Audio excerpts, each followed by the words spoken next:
একটি আয়তাকার মাঠের দৈর্ঘ্য প্রস্থের দ্বিগুণ। ভালো করে অঙ্কটা পড়ো, ভালো করে অঙ্কটা মন দিয়ে দেখো কি আছে, যে একটি মাঠের দৈর্ঘ্য প্রস্থের দ্বিগুণ, মাঠটির পরিসীমা 180 মিটার হলে এর দৈর্ঘ্য হবে কত, দৈর্ঘ্য কত হবে। তাহলে দেখো এক্ষেত্রে দেখো আমরা কেমন করে করব। তাহলে মাঠটি একটি আয়তক্ষেত্রের মাঠ দেওয়া আছে, মাঠের দৈর্ঘ্য দৈর্ঘ্য হচ্ছে প্রস্থের দ্বিগুণ, প্রস্থের দ্বিগুণ। এরপর তুমি করতে পারো, ধরি আমি ধরে নিলাম প্রস্থ সমানে এক্স ধরেও করতে পারো, প্রস্থ সমানে এক্স মিটার। তাহলে দৈর্ঘ্য কত হবে, দৈর্ঘ্য সমানে হয়ে গেল 2x মিটার, 2x মিটার মানে দুই গুণ হয়ে গেল। আচ্ছা এখানে কি দেওয়া আছে পরিসীমা, এটা কি দেওয়া আছে পরিসীমা, তাহলে আমি এটার পরিসীমা বের করব। তাহলে পরিসীমা সমানে কি হবে, পরিসীমা সমানে 2 গুণিত দৈর্ঘ্য যোগ প্রস্থ, দৈর্ঘ্য হচ্ছে 2x প্লাস প্রস্থ হচ্ছে x। তাহলে 2 গুণিত 2 একে 3x, 3 দুগুণে 6x মিটার আমি পেয়ে গেলাম। তারপরে 6x মিটার সমানই হচ্ছে কত, 180। সমীকরণটা কি গঠন হবে, 6x মিটার সমানই হচ্ছে 180। x মিটার সমান এখানে বা দিতে হয়, x মিটার সমান 180 বাই 6, 318 30, x এর মান পেয়ে গেলাম 30 মিটার। তাহলে x সমানে 30 মিটার, x কাকে ধরেছিলাম, প্রস্থকে, অতএব প্রস্থ সমানে 30 মিটার, আর দৈর্ঘ্য সমানে কি হবে, দৈর্ঘ্য সমানে দ্বিগুণ, 2 গুণিত 30 সমানে 60 মিটার। আশা করি সবাই বুঝতে পেরেছো, খুব সহজ ছিল একটা অঙ্ক, অপশন সি উত্তর হয়ে গেল। পরের অঙ্ক দেখো কি আছে, একটি আয়তকার মাঠের দৈর্ঘ্য 28 মিটার এবং প্রস্থ 22 মিটার, প্রতি মিটার মানে প্রতি 1 মিটার, প্রতি মিটার মানে 1 মিটারে 50 টাকা হিসেবে ওই মাঠটির চারিদিকে বেড়া দিতে কত। আমি একটু আগেই বলেছি বেড়া দেওয়া মানেই পরিসীমা বের করতে হবে। তাহলে দেখো একটা আয়তকার মাঠের দৈর্ঘ্য দেওয়া আছে কত, 28 মিটার। আচ্ছা প্রস্থ দেওয়া আছে দেখো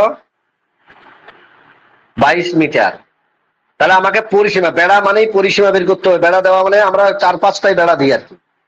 আচ্ছা পরিসীমার সূত্র কি, 2 গুণিত দৈর্ঘ্য যোগ প্রস্থ, 28 যোগ 22, 2 গুণিত 8 দিয়ে 10 এর 0, 2 দিয়ে 4 কে 5, 50 সমানে 100 মিটার।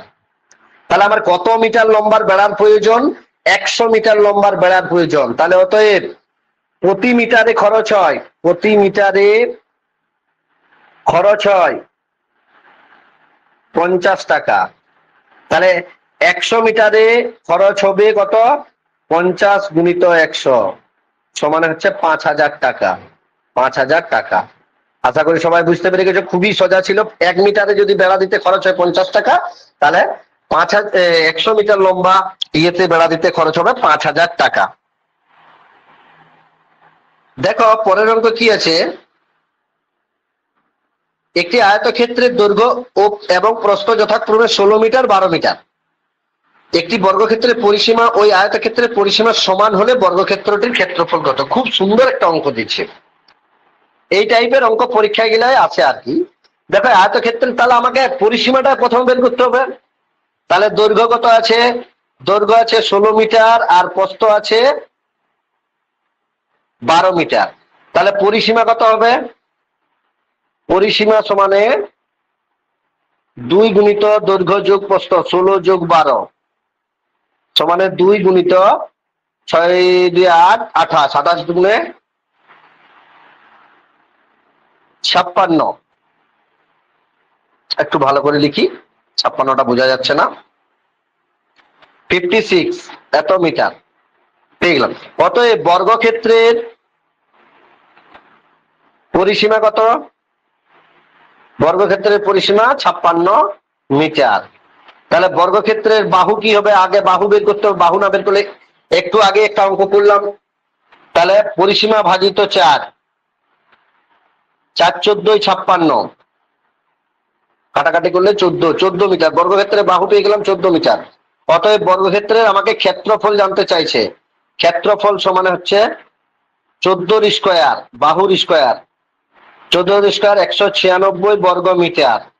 এটাই অ্যান্সার হয়ে গেল, খুবই সোজা একটা অঙ্ক ছিল, 196 বর্গ মিটার। আছে দেখো যে একটি ঘরের মেঝের ক্ষেত্রফল 256 বর্গ মিটার, আচ্ছা, যদি এর দৈর্ঘ্য 16 মিটার হয় তবে পরিসীমা কত হবে? তাহলে পরিসীমা বার করতে গেলে তো আমাদের প্রস্থ দরকার, প্রস্থ বের করতে হবে। তাহলে কি দেওয়া আছে? ক্ষেত্রফল দেওয়া আছে। তাহলে মেঝের ক্ষেত্রফল কি দেওয়া আছে? মেঝের ক্ষেত্রফল, কার মাইকটা অন আছে অফ করো। on. 256 মিটার। মেঝের দৈর্ঘ্য দেওয়া আছে দেখো 16 মিটার। যদি দেখো আমরা ক্ষেত্রফলের সূত্র কি জানি? ক্ষেত্রফল সমানে আমরা দৈর্ঘ্য গুণিত প্রস্থ এটা জানি। তাহলে আমরা এখানে লিখি যদি দৈর্ঘ্য ইনটু প্রস্থ সমানে হচ্ছে ক্ষেত্রফল। আমার সূত্র মুখস্থ রাখারও দরকার নাই। দেখো দৈর্ঘ্য কত আছে? 16 মিটার গুণিত প্রস্থ লেখো, প্রস্থ সমানে হয়ে যাচ্ছে ক্ষেত্রফল দেওয়া আছে 256। তাহলে প্রস্থর সাথে 16টা কি আছে? প্রস্থর সাথে 16টা গুণ আছে। তাহলে প্রস্থ সমানে কত হয়ে যাবে? এদিকে গেলে ভাগ হয়ে যাবে 256/16। 16 দ্বারা এটা কাটো, 16 কে 16, 17, 18, 19, 20, 21, 22, 23, 24, 25, 16, মানে প্রস্থ আমার 16 মিটার হয়ে যাচ্ছে। আচ্ছা, তাহলে আমাকে জানতে চাইছে পরিসীমা কত। তাহলে আমি দৈর্ঘ্য আছে আমার জানা, প্রস্থ জানা আছে। তাহলে তো এই পরিসীমা সমানে হয়ে গেল 2 গুণিত দৈর্ঘ্য যোগ প্রস্থ, মানে 16 যোগ 16। আচ্ছা, এটা কিন্তু অ্যাকচুয়ালি হচ্ছে বর্গক্ষেত্র। এখানে দৈর্ঘ্য দিয়ে দিয়েছে, দৈর্ঘ্যটা হওয়া উচিত ছিল না, যে একটি বর্গাকার ঘরের মেঝের ক্ষেত্রফল 256 বর্গমিটার হলে তার পরিসীমা কত। হ্যাঁ, এটা দিলেও প্রশ্নটা করা যেত আর কি। হ্যাঁ, তাহলে 2 গুণিত দৈর্ঘ্য 32 দুগুণে হয়ে যাচ্ছে তোমার 64 মিটার। এটাই হয়ে গেল তোমার অ্যান্সার। আশা করি সবাই বুঝতে পেরে গেছো। অপশন এ উত্তর হয়ে গেল 64 মিটার। দেখো পরের অঙ্ক কি আছে? একটি আয়তকার মাঠের দৈর্ঘ্য 92 মিটার এবং প্রস্থ 37 মিটার। সোনালী মাঠটির প্রান্ত বরাবর, প্রান্ত মানে একদম ধার বরাবর, মাঠটির ধার বরাবর যদি মাঠটির ধার বরাবর 4 বার হাঁটে। ধরো এই যে আয়তকার মাঠটি অঙ্কন করলাম, দেখো এর হচ্ছে দৈর্ঘ্য দেওয়া আছে 92 মিটার আর প্রস্থ দেওয়া আছে তোমার 37 মিটার। যদি 4 বার ঘুরে তাহলে সে মোট কত পথ অতিক্রম করলো? তাহলে দেখো এই যে এইখান থেকে হাঁটা শুরু করলো, হাঁটা শুরু করে সে, আচ্ছা এইখান থেকে হাঁটা শুরু করে এই প্রান্ত এলো, মানে এটা 37 মিটার এলো, এই প্রান্ত এলো, এটা আবার 92 মিটার, আবার এই প্রান্ত থেকে এই প্রান্ত। তার মাইকটা অন আছে কিন্তু।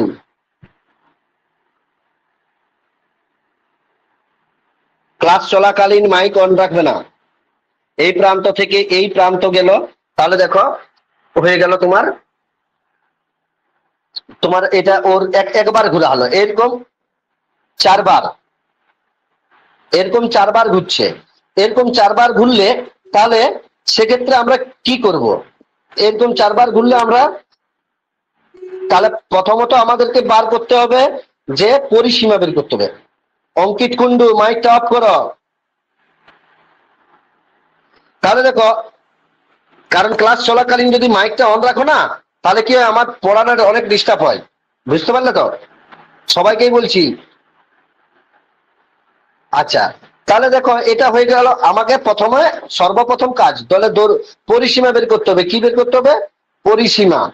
পরিসীমা সূত্র কি? যেহেতু এটা আয়তক্ষেত্র, পরিসীমা সূত্র 2 গুণিত দৈর্ঘ্য যোগ প্রস্থ 92 যোগ 37। তাহলে 2 গুণিত 7 2 9, 3 9 3 12। তাহলে 9 2 18, 8, 2 2 4 1 5, 2 1 2 এত মিটার। মানে ও যদি একবার পাক খায় এখান থেকে শুরু করে মাঠটির আবার যেখানে শেষ করে শুরু করেছিল সেইখানে যদি, তাহলে একবার পাক খেলেই 208 মিটার যায়। তাহলে ও 4 বার পাক খাচ্ছে, তাহলে অত 4 বারে মোট দূরত্ব হবে সমানে, তাহলে 200 একবার খেলেই 258 গুণিত 4। তাহলে 4 8 32 2, 4 5 20, 3 23 3, 4 2 8 9 10, 1032 মিটার। এটাই অ্যান্সার হয়ে গেল। একবার এখানে যদি 5 বার বলতো, 5 বার পাক খেলে কত উত্তর হবে, কত মিটার পথ অতিক্রম হবে? তাহলে 5 গুণ হয়ে যাবে। 6 বার বললে 6 গুণ হয়ে যাবে, যতবারই বলুক প্রথমত তোমাকে পরিসীমা বার করতে হবে, পরিসীমা বার করে তারপরে তোমাকে ওই যতবার ঘুরবে ততবার দিয়ে গুণ করে দিলেই উত্তর হয়ে যাবে। আশা করি সবাই বুঝতে পেরে গেছ। আজকের ক্লাস এখানে শেষ করলাম, ঠিক আছে।